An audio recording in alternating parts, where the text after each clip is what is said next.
অবশেষে তারেক রহমানকে বহনকারী বিমান সিলেট বিমানবন্দরে অবতরণ করেছেন।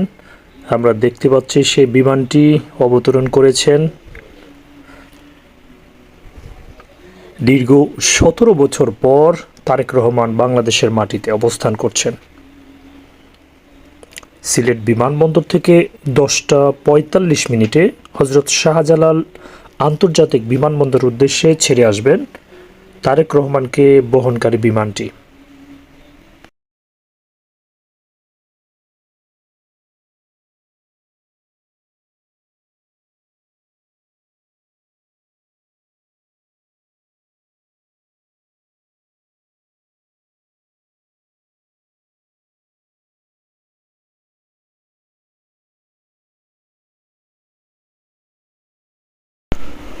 অবশেষে তারেক রহমানকে বহনকারী বিমান সিলেট বিমানবন্দরে অবতরণ করেছেন।